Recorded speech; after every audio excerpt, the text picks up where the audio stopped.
Hey yo, welcome to Michigander Outdoors. Today, we're going to continue the multi-species Detroit River fishing report. It's the middle of May, so fishing is good. I've caught a little bit of everything this week. Take your pick. What do you want to go fishing for? You can probably catch it right now from shore. Reason being, the minnows have moved in. Every spot along the shore that I've fished this week is the first time that I've seen a crap load of minnows invading the shoreline. Obviously, all the predator fish, they're coming in, they're chasing that.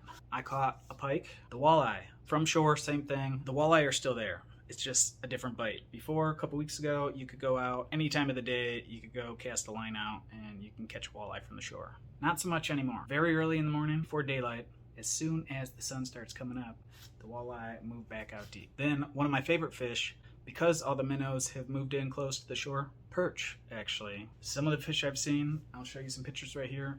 Yeah, they got some tanks in the Detroit River. I would stay away from the people casting because throw a sinker and some minnows out there and people are casting and you're in between 20 people doing that. Not cool, bro. And then, of course, the silver bass. I know a lot of people hate them. I actually like them. They're fun to catch. I mean, who doesn't like catching a fish every cast? They eat good, too. If you bleed them out, cut them up that day, you soak them, lemon juice and salt water for 24 hours. My wife, she thought it was walleye. Obviously, I can tell a difference, but a lot of people can't even tell a difference. The silvers are in. We'll show some footage here because that's what I've been doing mostly. There's a couple spots. It's hot and heavy, and you could probably go any time of day. I'm not going to tell you, but I've done videos in the past on that exact location, so all you got to do is search my silver bass. I think it's named Where to Fish for Silver Bass on the Detroit River. Give you everything you need. There's a crap load of people there.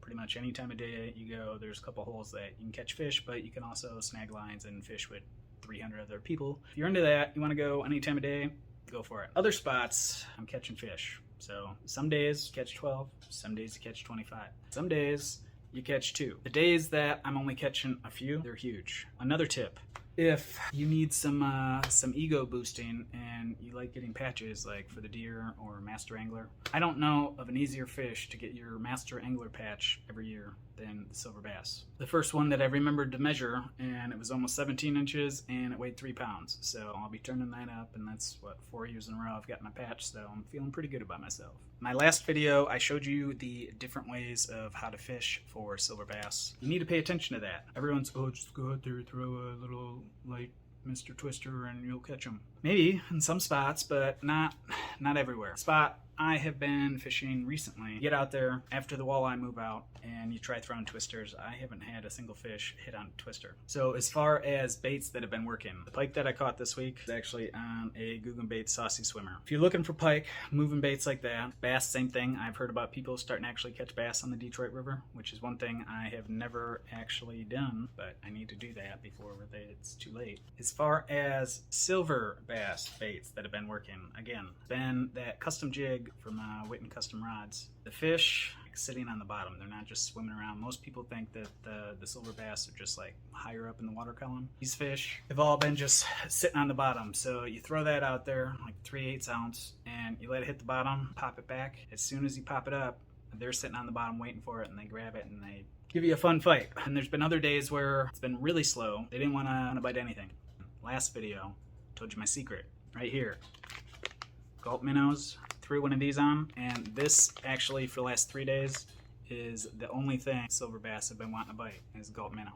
Remember this trick. Second time I'm telling you, if you're not catching fish, it's not my fault. And so for the people that are traveling from far away that want to come and like make sure they're catching silvers, not gonna give you all the spots on the river that the fish are at right now. I'll drop link to the video that I gave last year telling you exactly where to go. My other spots that I've tried, not been consistent. As long as you have all the different baits and just don't go out there with the twister, you should be able to catch at least a couple fish and have a good time. There's more to it than people say. Just don't take an 1/8 ounce or a 1/4 ounce jig with you. I said there's days where the fish aren't swimming at the top, actually sitting on the bottom, so you got to get down. 3/8 has been working for me, so you take a 3/8 ounce with a gulp and you're gonna catch fish. The one thing I did notice with the inconsistency, look at the barometric pressure for the day. I used to just go, I can go fish, I would go fish. But the way gas is and just work, I started picking my days. You got anything under 20%, kinda sucks. Common knowledge, first thing in the morning, right before light, you'll catch a couple fish a day. Pressure said it dropped down like to 0 at 7 o'clock. After 7 o'clock, no one caught a fish. Next day, went up to like 80%.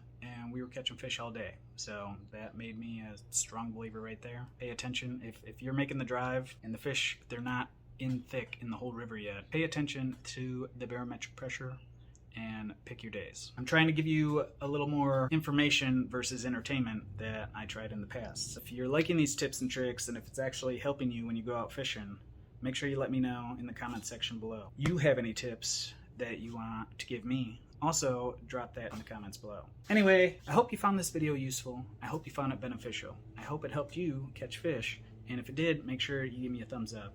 If you haven't already, make sure you subscribe so you don't miss another one on Michigander Outdoors on the Detroit River.